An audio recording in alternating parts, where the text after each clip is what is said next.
Tell me, what emotions actually causes headaches? Certain emotions like getting excited for the upcoming event, or feeling a sense of fatigue because of stress and anxiety, irritation, are all these emotions which are very much linked to headache. Because what happens is, and apart from this, all these emotions are also related to stress. So what happens is, when you feel all these emotions, your behavior most probably is crying, or an irritation or angerness, and this in turn leads to emotions of the behavior of crying leads to emotions of sadness or fatigue or irritation, which in turn is one of the contributing factors towards headache. And it also changes your vascular system inside your brain, and the attacks are more frequent. So you experience stress and you experience headache.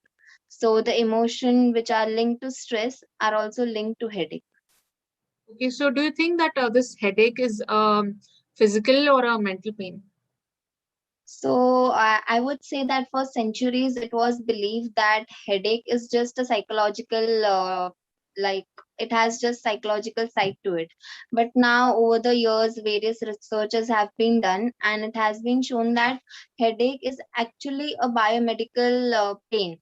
So it is more physical, and the role of psychological factors is usually contributory or a reactive role. So they are just contributors, they are not the main causes. They contribute to headache. Hmm. Okay, so do you think this headache can become a chronic pain? So I would say that all of us at some point of in our lives might have experienced headache, right? Right. But what happens is, when headache is prolonged for like long periods of time, like having 15 days in a month. So this is defined as a chronic headache, right? So what happens is, when you have chronic headache, the best solution for that would be you visit a pain coach who would give you the optimal treatment solutions for that. So many times, yeah, he or she will be the best person. Okay, what do you think would be the role of a pain coach? What is your role in headache? I mean, treating headache. So I, as a pain coach, would help the client who has headache identify certain emotional triggers which are there, certain habits like alcohol or caffeine. Apart from that, certain sleep patterns, because headaches are also caused by insufficient sleep, right? And also by progressive muscle relaxation or guided imaginary. I would like help them in a way with the use of behavior therapy also. Oh, okay. So, what do you think this anxiety headache feel like? Can you tell me about that? So yes, again I would come to that stress and all that thing. So what happens is, some of the frequent anxiety related things may be your irritedness, your fear about something, or your worrying, constant worrying about that, right? So all these are factors of anxiety. And when you do that, you, what happens to your brain is, it's continuously in some motion, like either thinking about that, worrying, getting agitated, getting irritated, right? So anxiety causes headache, right? And Mhm. this headache, which are related to anxiety, might feel like there is a band around your head. There is a muscle tension around your neck and head, both the parts, or behind your eyes also. So Mhm. the anxiety headache feels like that. Okay. So, is there something like this? I mean, most of the people use they say like psychomatic something headache. What is Yeah, that? so, yeah. So the term is psychosomatic, and the psychosomatic term means that there are psychological causes underlying a physical pain. So, as I said, that certain emotional traumas, or a person going through anxiety, depression, all these psychological factors, when they come, they like when they play more role.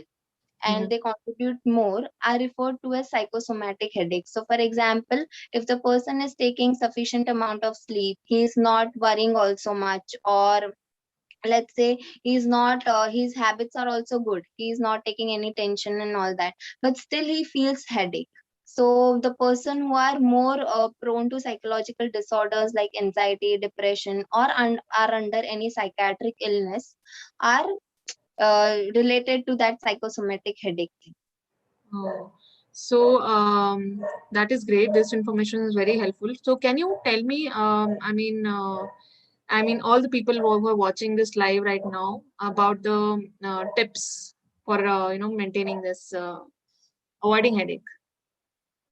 Okay, so the first and the foremost thing which I would suggest is to maintain sufficient amount of sleep, because that is the major contributing factors. Of course, your brain and head are in the same position, like same location, sorry. So they of course need rest, right? So 8 hours of minimum sleep is required. Apart from that, eating healthy, following healthy habits like in terms of yoga or practicing breathing exercises which help you relax, and not thinking about too much about sleep, like not questioning your body. Your body knows its work, right? Or everything happens automatically. You don't have to tell your body that now please make me fall asleep. So it is automatic process. So you have to trust your body for that when it comes to this. And when you are facing various type of stressors or all that things, so to deal with that in a healthy way, with the help of a psychologist, of course. And apart from that, to do something on your own is to not manage too many things, like delegate your tasks so that you won't feel fatigue at the end of the day. Right. So that was amazing information. So thank you, Ms. Devanshi Palan, for educating our followers on this topic. So this was Ms. Devanshi Palan, who is a pain coach at Painacea. And you were watching this episode, which is Painacea Pain Talks, episode number 57.